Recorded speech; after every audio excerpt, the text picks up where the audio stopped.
नमस्कार दोस्तों, आपका स्वागत है आपके अपने YouTube चैनल बीपीएम नॉलेज में। आज हम लोग एसएससी के टॉप 50 क्वेश्चन करने वाले हैं, जो कि सभी एग्जामों के लिए बहुत ही महत्वपूर्ण रहने वाला है। अगर इनमें से किसी भी प्रश्नों का आंसर अगर आपको पता है तो आप कमेंट बॉक्स में दे सकते हैं। चलिए आज का वीडियो शुरू करते हैं। आज का पहला क्वेश्चन है, दुनिया की सबसे महंगी करेंसी कौन सी देश की है? दुनिया की सबसे महंगी करेंसी कौन सी देश की है? तो यह है कुवैती दिनार। इसका राइट आंसर ऑप्शन ए हो जाएगा।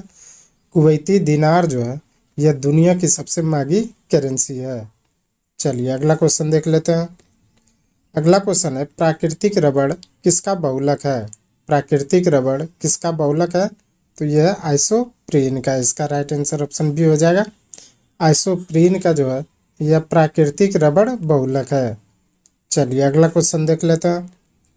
अगला क्वेश्चन है, निम्नलिखित में से कौन सा एक साधारण अस्थायी उत्तक है? निम्नलिखित में से कौन सा एक साधारण अस्थायी उत्तक है? तो यह है मृदु तक, जिसे पेरेंकाइमा कहते हैं। तो इसका राइट आंसर ऑप्शन ए हो जाएगा। मृदु तक जो है यह एक साधारण अस्थायी उत्तक है। चलिए अगला क्वेश्चन देख लेते हैं। अगला क्वेश्चन है, यदि लाल फूल को हरे शीशे में देखें तो कैसा दिखता है? यदि लाल फूल को हरे शीशे में देखें तो कैसा दिखता है? तो ये दिखेगा काला। इसका राइट आंसर ऑप्शन बी हो जाएगा। यदि लाल फूल को हरे शीशे में देखें तो काला दिखाई देगा। चलिए अगला क्वेश्चन देख लेते हैं।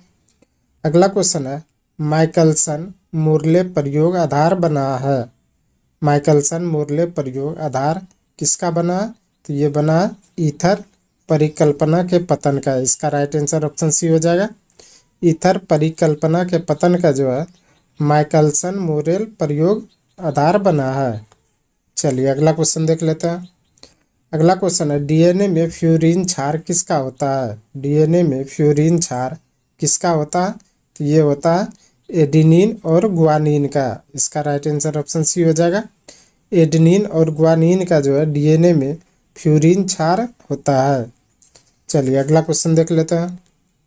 अगला क्वेश्चन है, भारतीय संविधान नागरिकों को कितने प्रकार के मौलिक अधिकार प्रदान करता है? भारतीय संविधान नागरिकों को कितने प्रकार के मौलिक अधिकार प्रदान करता है? तो ये करता है 6 प्रकार का। इसका राइट आंसर ऑप्शन सी हो जाएगा। भारतीय संविधान जो है नागरिकों को 6 प्रकार का मौलिक अधिकार प्रदान करता है। चलिए अगला क्वेश्चन देख लेते हैं। अगला क्वेश्चन है, किस भारतीय जलप्रपात में राजा रानी और रॉकेट रोरर नामक 4 अलग अलग झरने हैं? किस भारतीय जलप्रपात में राजा रानी, रॉकेट और रोरर नामक 4 अलग अलग झरने हैं? तो यह जोग में। इसका राइट आंसर ऑप्शन डी हो जाएगा। जोग जलप्रपात में जो है राजा रानी, रॉकेट, रोरर जो है 4 अलग अलग झरने हैं। चलिए अगला क्वेश्चन देख लेते हैं। अगला क्वेश्चन है, पुरापाषाण काल में लोग कहाँ रहते थे? पुरापाषाण काल में लोग कहाँ रहते थे? तो ये रहते पहाड़ों की कंदराओं में। इसका राइट आंसर ऑप्शन ए हो जाएगा। पहाड़ों की कंदराओं में जो है पुरापाषाण काल के लोग रहते थे। चलिए अगला क्वेश्चन देख लेते हैं। अगला क्वेश्चन है, संसार में सबसे बड़ा डेल्टा कौन बनाती है? संसार में सबसे बड़ा डेल्टा कौन बनाती है? तो ये गंगा बनाती है। इसका राइट आंसर ऑप्शन सी हो जाएगा। गंगा नदी जो है संसार में सबसे बड़ा डेल्टा बनाती है। चलिए अगला क्वेश्चन देख लेते हैं। अगला क्वेश्चन है, बैडमिंटन का नेट जमीन से कितनी ऊंचाई पर रहता है? बैडमिंटन का नेट जमीन से कितनी ऊंचाई पर रहता है? तो यह रहता है 1.55 मीटर। इसका राइट आंसर ऑप्शन बी हो जाएगा। 1.55 मीटर जो है बैडमिंटन का नेट जमीन से ऊंचाई पर रहता है। चलिए अगला क्वेश्चन देख लेते हैं। अगला क्वेश्चन है, मरे डार्लिंग नदी बेसिन निम्न में से किस देश में है? मरे डार्लिंग नदी बेसिन निम्न में से किस देश में है? तो यह ऑस्ट्रेलिया में। इसका राइट आंसर ऑप्शन सी हो जाएगा। ऑस्ट्रेलिया में जो है मरे डार्लिंग नदी बेसिन स्थित है। चलिए अगला क्वेश्चन देख लेते हैं। अगला क्वेश्चन है, संविधान के किस अनुच्छेद में राज्यों द्वारा प्राथमिक शिक्षा मातृभाषा में दिए जाने का प्रावधान है? संविधान के किस अनुच्छेद में राज्यों द्वारा प्राथमिक शिक्षा मातृभाषा में दिए जाने का प्रावधान है? तो यह अनुच्छेद 350 का ए में। इसका राइट आंसर ऑप्शन सी हो जाएगा। अनुच्छेद 350 का ए में जो है प्राथमिक शिक्षा मातृभाषा में दिए जाने का प्रावधान है। चलिए अगला क्वेश्चन देख लेते हैं। अगला क्वेश्चन है, विश्व में सर्वप्रथम विधि संहिता बनाने वाला राजा था। विश्व में सर्वप्रथम विधि संहिता बनाने वाला राजा कौन सा था? तो ये था हम्मुराबी। इसका राइट आंसर ऑप्शन ए हो जाएगा। हम्मुराबी ने जो है विश्व में सर्वप्रथम विधि संहिता बनाने वाला राजा था। चलिए अगला क्वेश्चन देख लेते हैं। अगला क्वेश्चन है, कौन से राष्ट्रपति लगातार 2 कार्यकाल के दौरान राष्ट्रपति पद पर बने रहे? कौन से राष्ट्रपति लगातार 2 कार्यकाल के दौरान राष्ट्रपति पद पर बने रहे थे? तो ये रहे थे डॉक्टर राजेंद्र प्रसाद। इसका राइट आंसर ऑप्शन बी हो जाएगा। डॉक्टर राजेंद्र प्रसाद जो है 2 कार्यकाल लगातार जो है राष्ट्रपति पद पर बने रहे थे। चलिए अगला क्वेश्चन देख लेते हैं। अगला क्वेश्चन है, गुलाबों की लड़ाई कहाँ हुई थी? गुलाबों की लड़ाई कहाँ हुई थी? तो ये हुई थी इंग्लैंड में। इसका राइट आंसर ऑप्शन बी हो जाएगा। इंग्लैंड में जो है गुलाबों की लड़ाई हुई थी। चलिए अगला क्वेश्चन देख लेते हैं। अगला क्वेश्चन है, बुकर सम्मान से सम्मानित प्रथम भारतीय महिला कौन है? बुकर सम्मान से सम्मानित प्रथम भारतीय महिला कौन है? तो यह अरुंधति राय। इसका राइट आंसर ऑप्शन ए हो जाएगा। अरुंधति राय जो है बुकर सम्मान से सम्मानित प्रथम भारतीय महिला है। चलिए अगला क्वेश्चन देख लेते हैं। अगला क्वेश्चन है, विश्व स्वास्थ्य संगठन का मुख्यालय कहाँ है? विश्व स्वास्थ्य संगठन का मुख्यालय कहाँ है? तो यह जनेवा में। इसका राइट आंसर ऑप्शन डी हो जाएगा। जनेवा में जो है विश्व स्वास्थ्य संगठन का मुख्यालय स्थित है। चलिए अगला क्वेश्चन देख लेते हैं। अगला क्वेश्चन है, दिल्ली समझौते के दौरान ब्रिटिश भारत का वायसराय कौन था?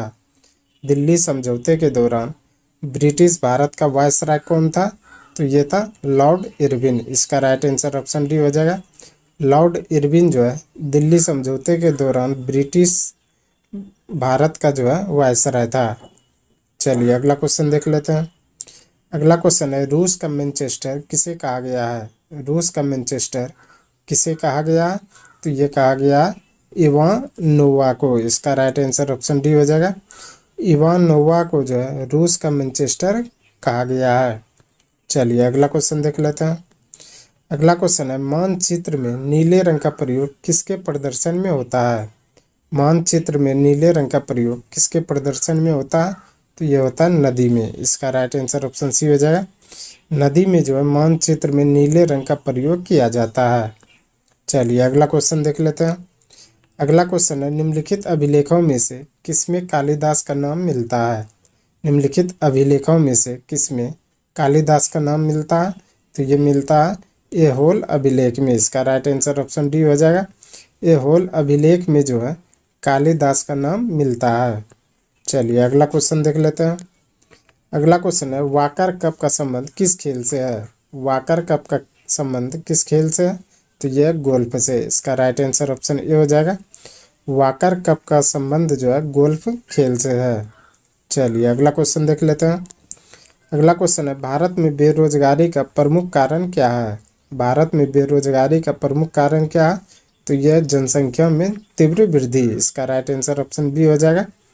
जनसंख्या में तीव्र वृद्धि के कारण जो है भारत में बेरोजगारी का प्रमुख कारण है। चलिए अगला क्वेश्चन देख लेते हैं। अगला क्वेश्चन है, सांकेतिक मुद्रा व्यवस्था किसने लागू की?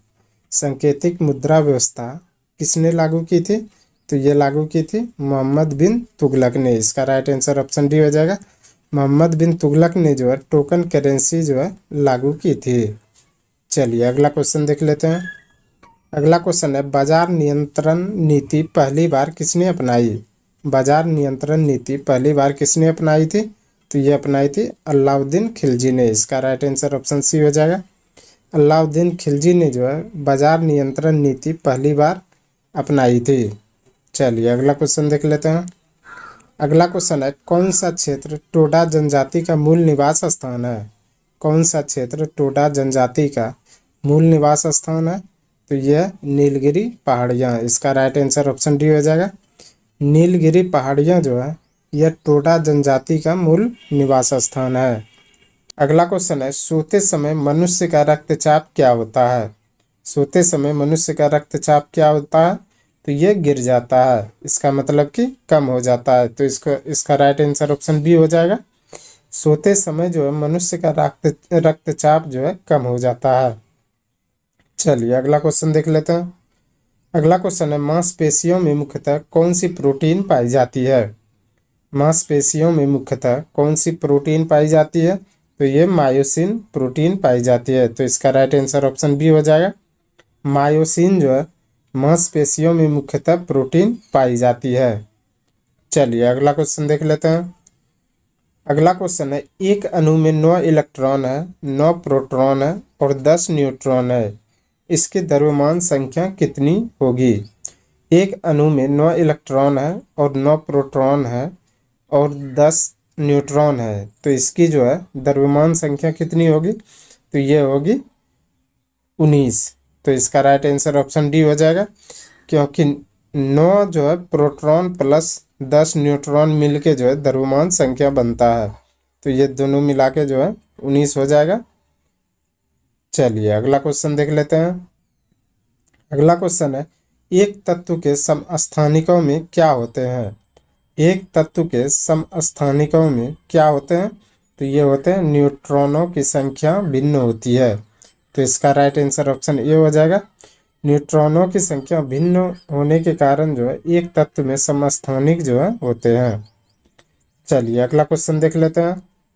अगला क्वेश्चन है, अलैंगिक प्रजनन का एक प्रकार जिसमें जड़ों, तनों, पत्तियां और कलिकाओं में नए पौधे उत्पन्न होते हैं।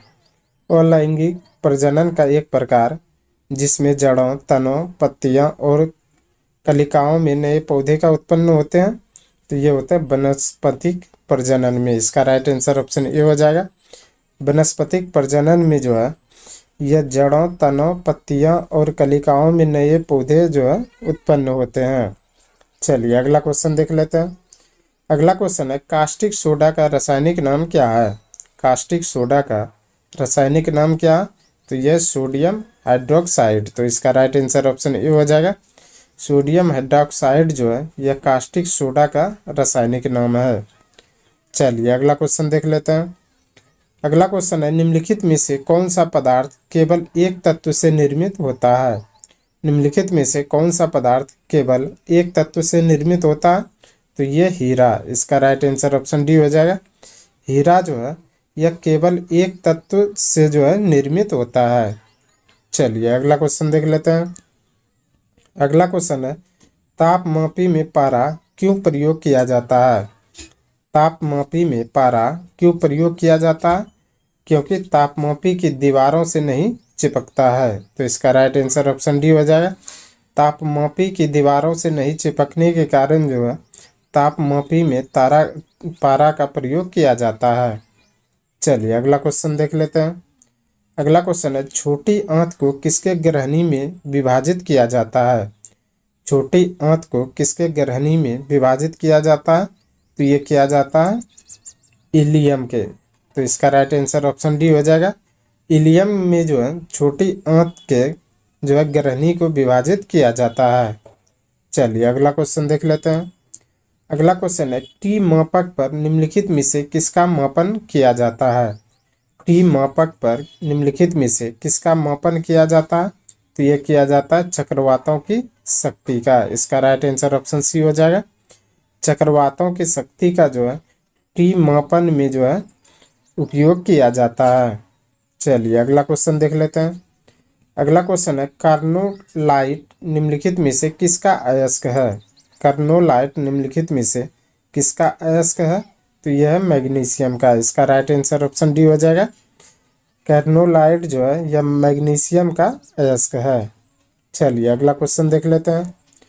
अगला क्वेश्चन है, आतिशबाजी में हरा रंग किसकी उपस्थिति के कारण होता है? आतिशबाजी में हरा रंग किसकी उपस्थिति के कारण होता है? तो ये होता है बेरियम की उपस्थिति के कारण। तो इसका राइट आंसर ऑप्शन सी हो जाएगा। बेरियम की उपस्थिति के कारण जो है आतिशबाजी में हरा रंग होता है।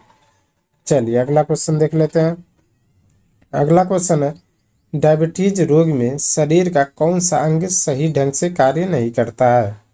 डायबिटीज रोग में शरीर का कौन सा अंग सही ढंग से कार्य नहीं करता है? तो ये अग्नाशय, इसका राइट आंसर ऑप्शन सी हो जाएगा। अग्नाशय जो है डायबिटीज रोग में जो है शरीर का अंग काम ढंग से नहीं करता है। चलिए अगला क्वेश्चन देख लेते हैं। अगला क्वेश्चन है, निम्नलिखित में से कौन सा एक गैर संचारी रोग है? निम्नलिखित में से कौन सा एक गैर संचारी रोग है? तो यह है मिर्गी, इसका राइट आंसर ऑप्शन बी हो जाएगा। मिर्गी जो है यह एक गैर संचारी रोग है। चलिए अगला क्वेश्चन देख लेते हैं। अगला क्वेश्चन है, कौन से विटामिन की कमी के फलस्वरूप अतिसार के साथ त्वचा की सूजन और छाजन यानी एक्जिमा होते हैं? कौन से विटामिन की कमी के फलस्वरूप अतिसार के साथ त्वचा की सूजन और छाजन एक्जिमा होते हैं? तो ये होते हैं निकोटीनिक अम्ल के कारण, इसका राइट आंसर ऑप्शन सी हो जाएगा। निकोटीनिक अम्ल के कारण जो है अतिसार के साथ त्वचा की सूजन और छाजन यानी एक्जिमा होते हैं। चलिए अगला क्वेश्चन देख लेते हैं। अगला क्वेश्चन है, निम्नलिखित अणुओं में से किसमें दो सन्निकट कार्बन परमाणु में सबसे अधिक दूरी होते हैं? निम्नलिखित अणुओं में से किसमें दो सन्निकट कार्बन परमाणु में सबसे अधिक दूरी होते हैं? तो ये होते हैं इथेन में, इसका राइट आंसर ऑप्शन बी हो जाएगा। इथेन में जो है दो सन्निकट कार्बन परमाणुओं में सबसे अधिक दूरी होते हैं। चलिए अगला क्वेश्चन देख लेते हैं। अगला क्वेश्चन है, निम्नलिखित में से कौन सी बीमारियां जीवाणु जनित है? निम्नलिखित में से कौन सी बीमारियां जीवाणु जनित है? तो यह है हैजा, टाइफाइड, निमोनिया, डिप्थीरिया, लिप्रोसी। ये सभी जो है यह जीवाणु रहित रोग है। तो इसका राइट आंसर ऑप्शन ए हो जाएगा। चलिए अगला क्वेश्चन देख लेते हैं। अगला क्वेश्चन है, मनुष्य के चर्म के रंग का कारण होता है? मनुष्य के चर्म के रंग का कारण होता है? तो ये होता है मेलानिन, इसका राइट आंसर ऑप्शन बी हो जाएगा। मेलानिन के कारण जो है मनुष्य के चर्म का रंग जो है निर्धारित होता है। चलिए अगला क्वेश्चन देख लेते हैं। अगला क्वेश्चन है, नीले लिटमस वाले पानी से होकर CO2 गुजारी जाए तो परिणामी घोल का रंग क्या होता है? नीले लिटमस वाले पानी से होकर अगर CO2 गुजारी जाए तो परिणामी घोल का रंग क्या होगा? तो यह लाल हो जाएगा। तो इसका राइट आंसर ऑप्शन ए हो जाएगा। अगर नीले लिटमस को CO2 से गुजारी जाए तो यह जो है लाल रंग का परिणामी घोल होता है। चलिए अगला क्वेश्चन देख लेते हैं। अगला क्वेश्चन है, किस मिश्र धातु को संलयक कहा जाता है? किस मिश्र धातु को संलयक कहा जाता है? तो ये पारा को, इसका राइट आंसर ऑप्शन ए हो जाएगा। पारा को जो है ये संलयक कहा जाता है। चलिए अगला क्वेश्चन देख लेते हैं। अगला क्वेश्चन है, फ्लेमिंग के दाएं हाथ के नियम का प्रयोग किसकी दिशा का पता लगाने के लिए किया जाता है? फ्लेमिंग के दाएं हाथ का नियम का प्रयोग किसकी दिशा का पता लगाने के लिए किया जाता है? तो ये किया जाता है प्रेरित धारा का, इसका राइट आंसर ऑप्शन बी हो जाएगा। प्रेरित धारा का पता लगाने के लिए जो है फ्लेमिंग के दाएं हाथ का नियम का प्रयोग किया जाता है। चलिए अगला क्वेश्चन देख लेते हैं। अगला क्वेश्चन है, निम्नलिखित में से किसने टीके का आविष्कार किया? निम्नलिखित में से किसने टीके का आविष्कार किया था? तो ये किया था एडवर्ड जेनर ने, इसका राइट आंसर ऑप्शन सी हो जाएगा। एडवर्ड जेनर ने जो है टीके का आविष्कार किया था। चलिए अगला क्वेश्चन देख लेते हैं। आज का अंतिम क्वेश्चन है, राज्यसभा के सभापति कौन होते हैं? राज्यसभा के सभापति कौन होते हैं? तो ये होते हैं उपराष्ट्रपति, इसका राइट आंसर ऑप्शन सी हो जाएगा। उपराष्ट्रपति जो है यह राज्यसभा के सभापति होते हैं। आज के लिए बस इतना ही। हमें उम्मीद है कि ये वीडियो आपको पसंद आया होगा। अगर पसंद आया तो प्लीज़ लाइक, कमेंट, शेयर और चैनल को सब्सक्राइब जरूर करें। धन्यवाद।